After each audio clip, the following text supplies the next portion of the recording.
It has finally occurred. The long-standing conflict in hip-hop over the past decade has reached a pivotal moment. The result? Drake has quietly stepped back.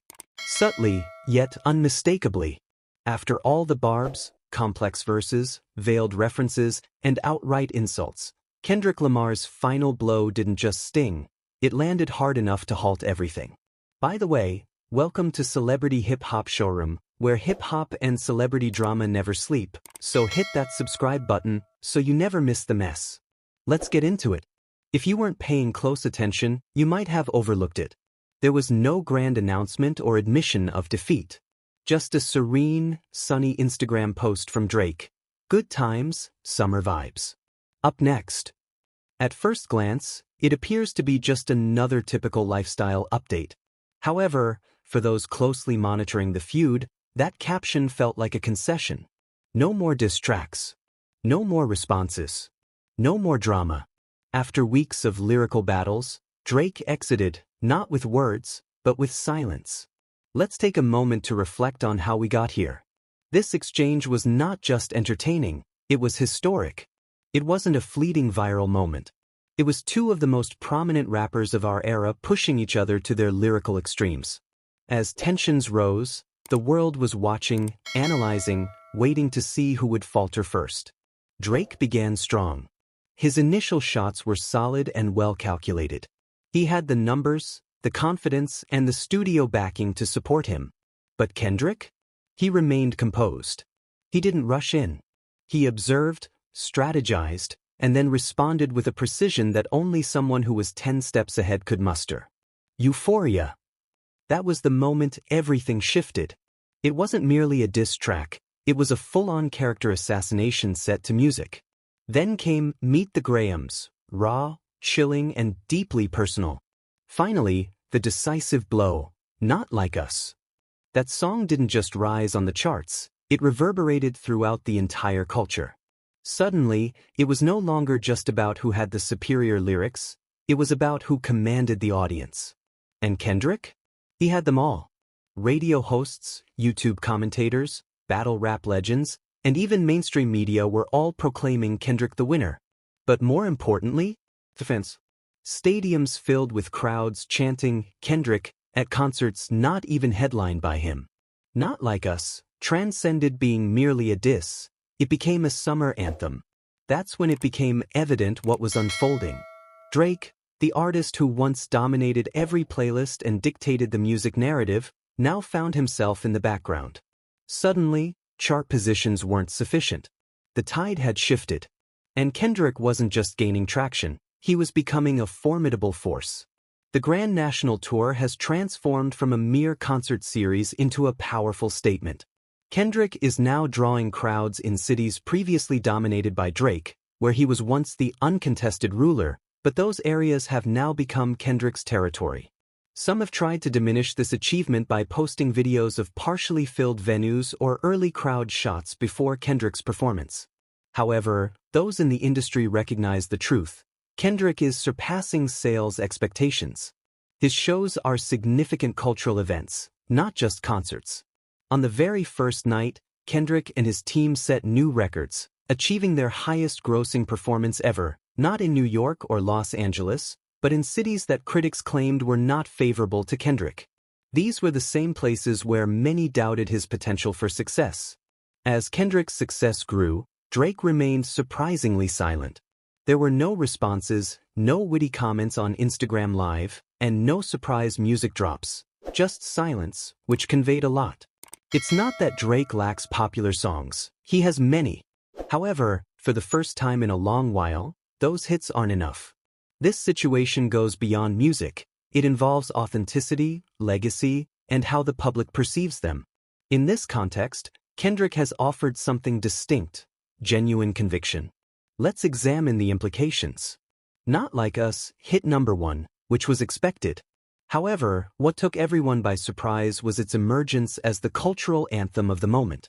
Fans across the country, and around the world, were not only streaming it, they were chanting it, remixing it, and playing it at clubs, rallies, and basketball games. The lyrics struck such a chord that even those who weren't following the rivalry grasped the significance. This isn't just winning, it's a show of dominance. At the same time, Kendrick continued to find success. His live shows went beyond mere ticket sales. They were redefining hip-hop concerts into narrative-driven, visually stunning, and emotionally resonant experiences. And the merchandise? It was flying off the shelves in every city with each new release.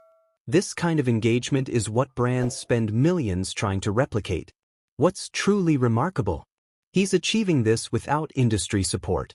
No viral TikTok dances, no corporate marketing strategies, no influencer promotions, just authentic, purposeful music. That's what has the rest of the rap scene on edge. Kendrick isn't just thriving, he's proving that it's possible to succeed without sacrificing integrity. In contrast, Drake's recent actions include a few canceled shows and lackluster ticket sales in some locations, along with a lukewarm reception to his latest singles. The once invincible force is beginning to show signs of strain. The narrative has shifted, and Drake's usual dominance is being met with indifference in certain circles, a situation we haven't seen before. But this situation goes beyond music. It's about the story being told. Drake has always meticulously managed his image, but now he's allowing someone else to dictate the narrative. And Kendrick? He's the one crafting it. Even when we step back and remove the music, the visuals still favor Kendrick. Just look at the media's response. Pay attention to how artists within the genre are reacting. Notice how fans, especially younger ones, are resonating with Kendrick's message. His authenticity, his refusal to play the fame game, and his dedication to his art are all striking a strong chord. And what truly underscores this? The silence. Drake's lack of response speaks volumes, more than any lyrics he could have written. If he had a comeback ready, it would have been out by now. If he had any strategic moves left, they would have been implemented. Instead, he chose to post about summer vibes. That's not a jab, it's an acknowledgement of defeat. In conflicts like this, the most significant move isn't always the loudest. Sometimes, it's the decision to step back. While this may help Drake sustain his long-term career, it also reinforces what fans have been saying for weeks. Kendrick has emerged as the victor. He didn't merely win a rap battle, he changed the game entirely. He shifted the industry's view on competition, reigniting enthusiasm for the art form, all without relying on tricks or gimmicks. Think about the wider consequences. This outcome was unexpected. Drake was the dominant force, the hitmaker, the artist who had the industry figured out. He had the charts, the endorsements, and worldwide recognition. Kendrick, in contrast, was the more reserved and mysterious figure. But now, Kendrick is everywhere, while Drake finds himself on the defensive. It's not just the fans who are taking notice. Industry executives are also changing their approach. Artists are once again looking for substance. Artists are reassessing their tactics. The culture is shifting back toward lyrical richness and authenticity. And Kendrick? He's leading the charge. This may seem like the end of a chapter, but it also signals the start of something new. Kendrick Lamar has reminded everyone of the true essence of this genre. It's not just about sales or fame, it's about delivering a message. And right now, no one is expressing that message more effectively than he is. So yes, it's over. Drake has acknowledged this, not due to a lack of talent, but because he sees that the landscape has changed. Public sentiment has already made its choice. And Kendrick? He didn't just take the throne, he transformed the entire scene. This is a crucial moment in hip-hop. Not because one artist defeated another, but because it reaffirmed a vital truth. Skill is important. Lyrics matter. Purpose matters. Kendrick isn't just on tour, he's leading a movement. And where it heads from here? That's what everyone is eager to find out. The focus is now on him. Unless someone else is bold and talented enough to challenge him, Kendrick Lamar stands alone at the top. Not because he demanded it, but because he earned it. And that's how a true king operates. I'd love to hear your thoughts on this situation, so please share your opinions in the comments. Also, don't forget to like, subscribe, and turn on notifications to stay updated on this story.